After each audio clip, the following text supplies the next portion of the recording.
Hello friend, welcome back to my channel. તારાની food ચેનલમાં તમારું સ્વાગત છે. તો આજે આપણે ઉનાળાની સિઝનમાં રોજ નવું નવું ખાવાનું મન થતું હોય તો આજે આપણે એકદમ સિમ્પલ રીતથી અને સરળતાથી બનાવવાનું છે ગુજરાતી સ્ટાઇલમાં હાંડવો, જે અત્યારે ઉનાળાની સિઝનમાં બીજા કોઈ શાકભાજી ના મળી રહે એ માટે આપણે એકદમ સિમ્પલ પદ્ધતિથી બનાવવાનું છે હાંડવો. તો એના માટે આપણે સૌપ્રથમ અહીંયા લઈ લેવાનું છે ચોખાનો લોટ અને ચણાનો લોટ. તો અહીંયા મેં 2 વાટકી ચોખાનો લીધો છે, તો એના પ્રમાણમાં મેં 1 વાટકી જેટલો ચણાનો લોટ લીધો છે અને એ બંને લોટ એકદમ કરકરા દરેલા છે. અને એક નાની વાટકી જેટલું એટલે એકદમ 4-5 ચમચી જેટલું થાય એટલું મેં અડદની દાળનો બળીને નાખી દીધી છે. અડદનો લોટ અંદર આવે તો એકદમ સરસ સારા એવા હાંડવો બનતો હોય છે, એટલે મેં એની સાથે થોડોક એ લોટ પણ લઈ લીધો છે અડદનો. તો એના પ્રમાણમાં આપણે 2 વાટકી જેટલી અંદર ખાટી છાશ લઈ લઈશું.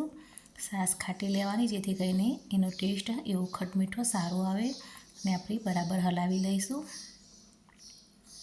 એને બહુ ઢીલું નથી કરી દેવાનું, આ રીતનું ઘટ રાખવાનું છે ખીરું આપણે, કારણ કે ઉનાળાની સિઝનમાં તો થોડું ઢીલું થતું હોય ને પાછળથી આપણે થોડુંક જે અંદર શાકભાજી નાખીશું એનાથી પણ થોડું ઢીલું થઈ જશે. એટલે આપણે આ રીતના એને હજી એવું લાગે વધારે તો થોડીક છાશ નાખી દઈશું, પણ હાવ ઢીલું નથી કરી નાખવાનું. તો આ રીતના આપણે એને બરાબર હલાવીને થોડીક વાર આપણે 2-3 કલાક માટે તડકે મૂકી દઈશું. એને આ રીતના ઉપર ઢાંકણું ઢાંકીને ઉપર દુપટ્ટો બાંધી દેવાનો છે. તો આ રીતના બાંધીને આપણે મૂકી દઈશું 2-3 કલાક માટે આથો આવવા માટે. તો હવે આપણે 2-3 કલાક જેવું થઈ ગયું છે, તો એની તૈયારી પણ કરી લીધી છે. તો અહીંયા મેં લસણ મરચું ખાંડી લીધું છે, વટાણા ખાંડી લીધા છે, સાથે અત્યારે તાંદજાની ભાજી લઈ લીધી છે અને બટાકાને સીણીને લઈ લીધા છે. 2-3 બટાકા લીધા હતા મેં નાના નાના. અને અત્યારે ઉનાળાની સિઝનમાં તાંદજાની ભાજી પણ ખૂબ પ્રમાણમાં બજારમાં મળતી હોય છે, તો આપણે એનો ઉપયોગ આ રીતના પણ કરી લઈશું. તો આપણે બટાકાને પણ સીણીને ઝીણા કરી લીધા છે, જેથી કરીને અંદર ચડી જાય. તો આ રીતના બધું અંદર ઉમેરી લઈશું. સાથે મેં થોડા ધાણા લઈ લીધા છે લીલા. અને હવે આપણે એની અંદર મસાલા પણ કરી લઈશું. સાથે મેં થોડાક સિંગદાણા ખાંડીને લઈ લીધા છે.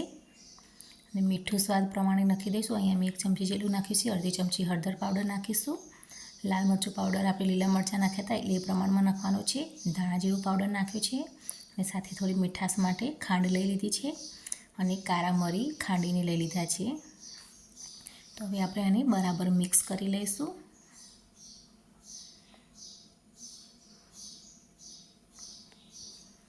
બે 3 કલાક માટે તમે તડકા આથો આવવા દેશો તો એકદમ સરસ આપણો લોટ ફૂલીને આ રીતનો તૈયાર થઈ જશે. તો એકદમ સરસ બની ગયો છે લોટ આપણો. હવે આપણે એના માટે એક નાની તપેલી લઈ લીધી છે ને એની અંદર 2-3 ચમચા જેટલું લઈ લઈશું. આપણે જેટલું એકવાર બને એટલું આપણે લઈ લઈશું.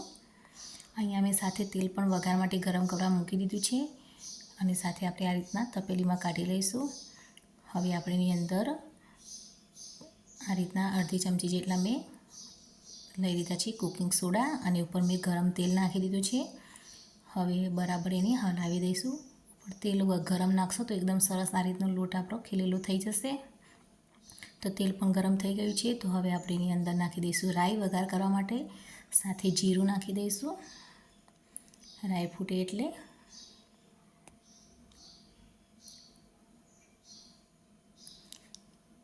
જીરું નાખી દીધું છે.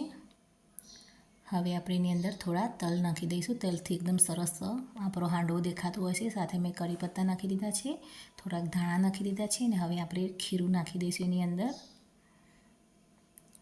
તો આ રીતના નાખીને આપણે એને ચમચીથી ફેલાવીને હરખું કરી લેવાનું છે આ રીતના બધી બાજુથી, એટલે હાંડવો એકદમ સરસ ગોળ તૈયાર થાય.